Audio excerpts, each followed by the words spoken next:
আলহামদুলিল্লাহি রাব্বিল আলামিন ওয়াসসালাতু ওয়াসসালামু মান লা নাবিয়্যা বা'দ ওয়া আলা আলিহি ওয়া সাহবিহি আজমাইন। সুপ্রিয় দর্শক শ্রোতা, স্কাপকে টিভির কোরআন শিক্ষা বিষয়ক অনুষ্ঠানের পক্ষ থেকে সাদর সম্ভাষণ জানিয়ে শুরু করছি আজকের আলোচনা। আজ আমি আপনাদের সামনে ইসলাম বিধ্বংসী 10টি কাজ, অর্থাৎ যে 10টি কাজ করলে তার ঈমান নষ্ট হয়ে যাবে, কুফরিতে লিপ্ত হয়ে যাবে, এই বিষয়ে আলোচনা করব। আল্লাহ পাক রব্বুল আলামিনের নিকট তৌফিক কামনা করে শুরু করছে আজকের আলোচনা। যে 10টি কাজ ইসলামকে ধ্বংস করে দেয়। সমস্ত প্রশংসা আল্লাহ তাআলার জন্য নিবেদিত। দুরুদ ও সালাম অবতীর্ণ হোক সেই মহান নবীর উপর যার পরে আর কোনো নবী আসবেন না, আর নাজিল হোক তার পরিবর্গের প্রতি, সহচর বৃন্দের প্রতি এবং তার হেদায়েত অনুসারীদের উপর রহমত। অতঃপর হে মুসলিম ভাই, এই কথা জেনে নিন যে আল্লাহ সুবহানাহু ওয়া তাআলা সকল বান্দাদের উপর ইসলাম প্রবেশ করা, উহাকে আঁকড়ে ধরা, উহার পরিপন্থী বিষয় থেকে সতর্ক থাকা ফরজ করেছেন। আর নবী মুহাম্মদ সাল্লাল্লাহু আলাইহি ওয়াসাল্লামকে সেদিকে আহ্বান করার জন্যই প্রেরণ করা হয়েছে। আল্লাহ সেই মর্মে ঘোষণা দিয়েছেন, যে ব্যক্তি নবী সাল্লাল্লাহু আলাইহি সাল্লামকে অনুসরণ করবে সে হেদায়েত প্রাপ্ত হবে, পক্ষান্তরে যে ব্যক্তি তার থেকে বিমুখ হবে সে পথভ্রষ্ট হবে। তিনি বহু আয়াতে মুরতাদ হওয়ার মাধ্যম, শিরক ও কুফর সকল প্রকার হতে সতর্ক করেছেন। বিদ্বানগণ মুরতাদের বিধিবিধান অধ্যায়ে এই মর্মে উল্লেখ করেছেন যে একজন মুসলমান ব্যক্তির রক্ত ও ধন সম্পদ হালালকারী বিভিন্ন ইসলাম বিধ্বংসী কার্যকলাপ সম্পাদনের মাধ্যমে মুরতাদ ও ইসলাম হতে বহিষ্কার হয়ে যায়। ইসলাম বিধ্বংসী কাজ হলো সর্বমোট 10টি, যা শাইখুল ইসলাম ইমাম মুহাম্মদ বিন সুলাইমান আত-তিরমিজি রাহিমাহুল্লাহ ও অন্য বিদ্বানগণ। আমরা ওই সকল ইসলাম বিধ্বংসী কাজগুলো নিম্নে সংক্ষেপে কিঞ্চিত ব্যাখ্যা বিশ্লেষণ সহ আপনাদের সামনে উপস্থাপন করছি, যাতে করে উক্ত বিষয়গুলি থেকে অপরকেও সতর্ক করতে পারেন। ইসলাম বিধ্বংসী কাজগুলি হলো নিম্নরূপ। প্রথমত আল্লাহর ইবাদতে শিরক করা। আল্লাহ সুবহানাহু ওয়া তাআলা পবিত্র কুরআনুল কারীমে বলেন, ইন্নাল্লাহা লা ইউগাইয়িরু আন ইউশরাকা বিহি ওয়া ইয়াগফিরু মা দুনা যালিকা লিমান ইয়াশা ওয়া মান ইউশরিক বিল্লাহি ফাকাদ যাল্লা যালালান বাঈদা। নিশ্চয়ই আল্লাহ তাআলার সাথে শিরক করাকে আল্লাহ ক্ষমা করবেন না। উহা ব্যতি রেখে উহা নিম্ন পর্যায়ের পাপ সবই তিনি যাকে ইচ্ছা তাকে ক্ষমা করবেন। সূরা নিসার 116 নম্বর আয়াতে আল্লাহ সুবহানাহু ওয়া তাআলা এই কথা বলেন। আল্লাহ সুবহানাহু ওয়া তাআলা আরো বলেন, لقد كفر الذين قالوا إن الله هو المسيح ابن مريم وقال المسيح يا بني إسرائيل اعبدوا الله ربي وربكم إنه من يشرك بالله فقد حرم الله عليه الجنة ومأواه النار وما للظالمين من أنصار।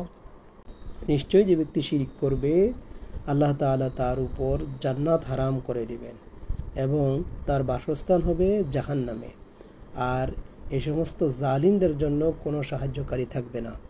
সূরা মায়েদা। জ্ঞাতব্য যে এই শিরকের অন্তর্ভুক্ত হলো মৃতকে আহ্বান করা, তার নিকট ফরিয়াদ করা, তার জন্য নজর নেওয়াজ মানা ও পশু জবাহ করা, যেমন কোনো ব্যক্তি জিনের জন্য বা কোনো কবরের জন্য জবাহ করলো ইত্যাদি। দ্বিতীয়, নিজের ও আল্লাহর মধ্যে মধ্যস্থতা সাব্যস্ত করে তার উপর ভরসা রাখা। এই ধরনের ব্যক্তি সর্বসম্মতিক্রমে কাফের বলে গণ্য হবে। তৃতীয়, মুশরিককে মুশরিক বা কাফেরকে কাফের না বলা এবং তাদের কুফরিতে সন্দেহ পোষণ করা কিংবা তাদের ধমকে সঠিক ভাবা। চতুর্থ, এই বিশ্বাস করা যে অন্যের আদর্শ নবী সাল্লাল্লাহু আলাইহি সাল্লামের আদর্শের চাইতে অধিক পূর্ণাঙ্গ, কিংবা এই বিশ্বাস করা যে অন্যের বিধান নবী সাল্লাল্লাহু আলাইহি সাল্লামের বিধানের অপেক্ষা উত্তম। যেমন কেউ কেউ তাগুতের বিধানকে নবীর বিধানের উপর শ্রেষ্ঠত্ব দিয়ে থাকে, সেই ব্যক্তি কাফের বলে গণ্য হবে।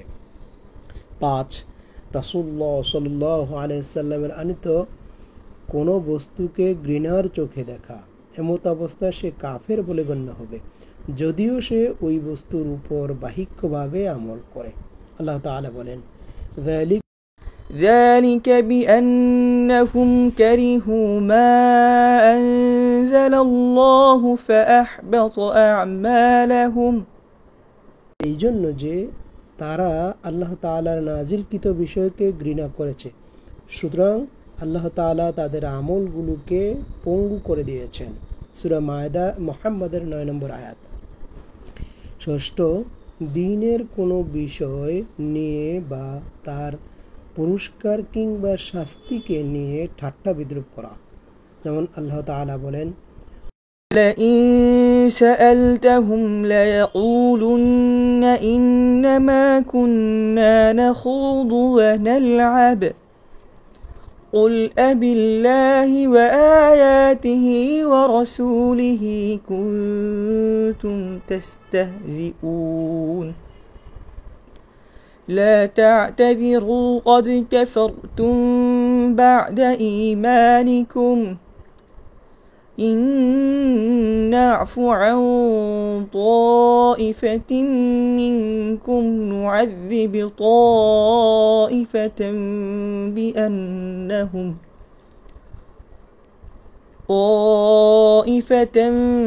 بأنهم كانوا مجرمين। আপনি বলুন, হে রাসূল, তোমরা কি আল্লাহর সাথে, স্বীয় আয়াতসমূহের সাথে এবং রাসূলের সাথে ঠাট্টা করছিলে? কোনো প্রকার ওজর আপত্তি অবতারণা করো না। তোমরা ঈমান আনয়নের পর আবার কুফরিতে ফিরেছ। সূরা তাওবার 65 এবং 66 নম্বর আয়াত। সপ্তম হলো জাদু টোনা করা। জাদু টোনার অন্যতম প্রকার হলো তন্ত্রমন্ত্রের সাহায্যে দুজন মানুষের মধ্যে বন্ধুত্ব তৈরি করা বা তাদের মাঝে সম্পর্ক ছিন্ন করা। সুতরাং যে ব্যক্তি জাদু টোনা করবে বা তাতে রাজি হবে সে কাফের বলে বিবেচিত হবে। আল্লাহ সুবহানাহু ওয়া তাআলা বলেন,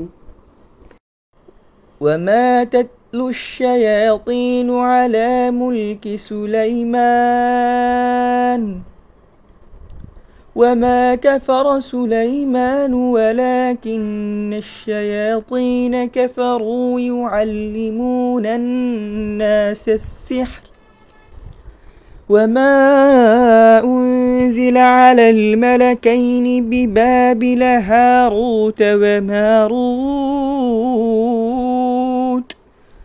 وما يعلمان من أحد حتى يقولا إنما نحن فتنة فلا تكفر فيتعلمون منهما ما يفرقون به بين المرء وزوجه وما هم بضارين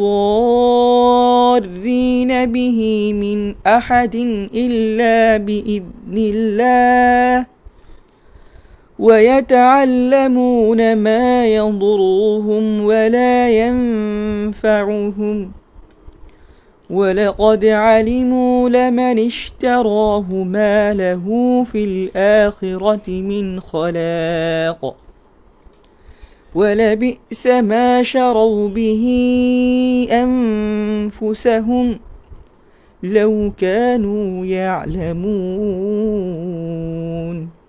ওই দুজন হারুত মারুত ফেরেশতা কাউকে জাদু শিক্ষা দিতেন না যতক্ষণ না পর্যন্ত এই কথা না বলতো যে নিশ্চয়ই আমরা তোমার জন্য পরীক্ষা স্বরূপ, সুতরাং আমাদের নিকট জাদু শিখে কাফের হইও না। সূরা বাকারার 102 নম্বর আয়াত। অষ্টম হলো মুশরিকদের বিরুদ্ধে মুসলমানদের বিরুদ্ধে সাহায্য করা, সহযোগিতা করা, যেমন আল্লাহ তাআলার বাণী يا أيها الذين آمنوا لا تتخذوا اليهود والنصارى أولياء بعضهم أولياء بعض ومن يتولهم منكم فإنه منهم إن الله لا يهدي القوم الظالمين তোমাদের মধ্য হতে যে ওদের অর্থাৎ বিধর্মীদের সাথে বন্ধুত্ব করবে সেই তাদের দলভুক্ত বলে গণ্য হবে। নিশ্চয় আল্লাহ তাআলা জালেমদেরকে হেদায়াত দান করেন না। সূরা মায়েদার 51 নম্বর আয়াত। নবম, এই বিশ্বাস করা কারো জন্য মুহাম্মদ সাল্লাল্লাহু আলাইহি ওয়াসাল্লামের শরীয়তের বাইরে থাকা আবশ্যক রয়েছে, যেমন এক শ্রেণীর ভণ্ড সুফিদের ধারণা অনুপাতে অবকাশ ছিল খিজির আলাইহিসসালামের জন্য মূসা আলাইহিসসালামের শরীয়তের বাইরে থাকা। এই বিশ্বাসও সে কাফের হয়ে যাবে। আল্লাহ তাআলা বলেন, ومن يبتغ غير الإسلام دينا فلن يقبل منه وهو في الآخرة من الخاسرين যে ব্যক্তি ইসলাম ব্যতীত অন্য ধর্ম অন্বেষণ করবে তা থেকে তা গ্রহণ করা হবে না এবং সে পরকালে ক্ষতিগ্রস্তদের দলভুক্ত হবে। সূরা ইমরানের 85 নম্বর আয়াতে আল্লাহ সুবহানাহু ওয়া তাআলা বলেন। দশম, সম্পূর্ণরূপে আল্লাহর দ্বীন হতে বিমুখ থাকা, সে ব্যাপারে জ্ঞানার্জন না করা, তদনুযায়ী আমল না করা, এই ধরনের মন মানসিকতা ব্যক্তিও কাফের বলে পরিগণিত হবে। আল্লাহ তাআলা বলেন, ومن أظلم ممن ذكر بآيات ربه ثم أعرض عنها إنا من المجرمين منتقمون ওই ব্যক্তি অপেক্ষা আর কে বেশি জালিম বা অত্যাচারী হতে পারে, যাকে উপদেশ দেওয়া হয়েছে স্বীয় প্রতিপালকের আয়াত সমূহ দ্বারা, অতঃপর সে উহা হতে বিমুখ হয়েছে। নিশ্চয়ই আমি অপরাধীদেরকে প্রতিশোধ গ্রহণকারী।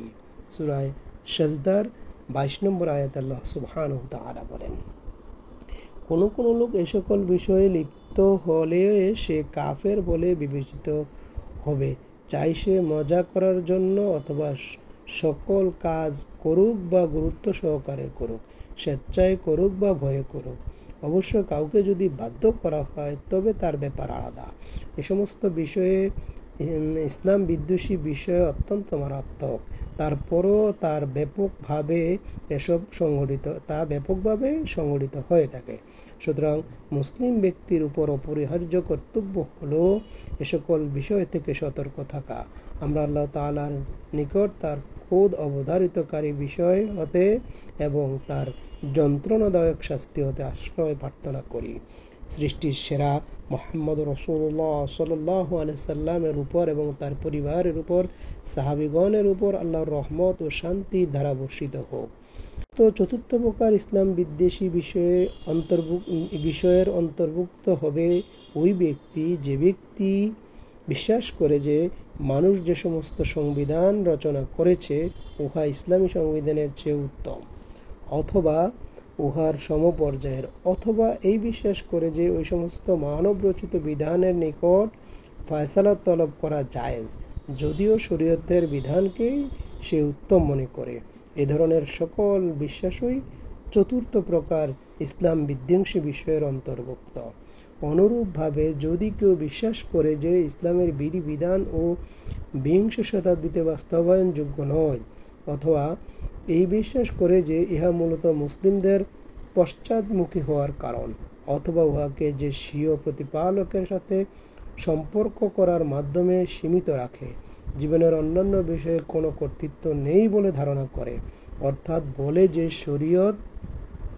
শরীয়ত ব্যক্তিগত জিনিস, সমাজ, রাষ্ট্র জীবনের অন্যান্য ক্ষেত্রে শরীয়তের প্রয়োজন নেই, তাহলে সেও চতুর্থ প্রকার ইসলাম বিধ্বংসীকারী আমল সম্পাদনকারী কাফেরদের দলভুক্ত হবে।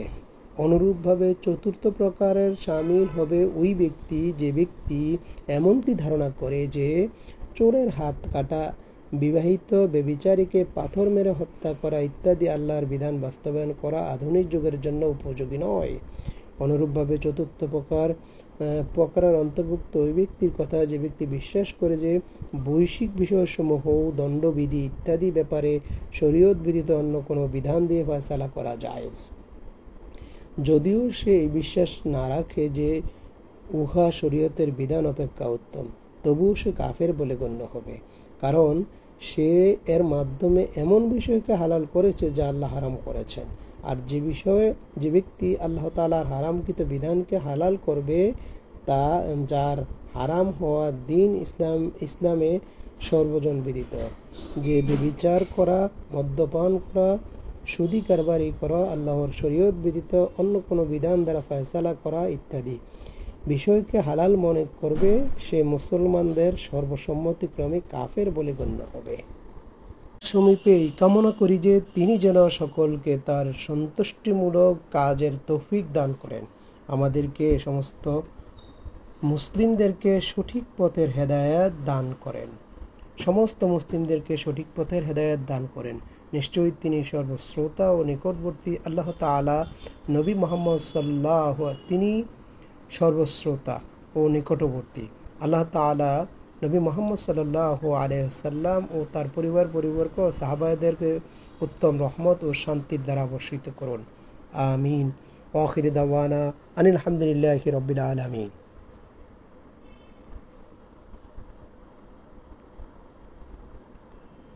সেটা হয়েছে না।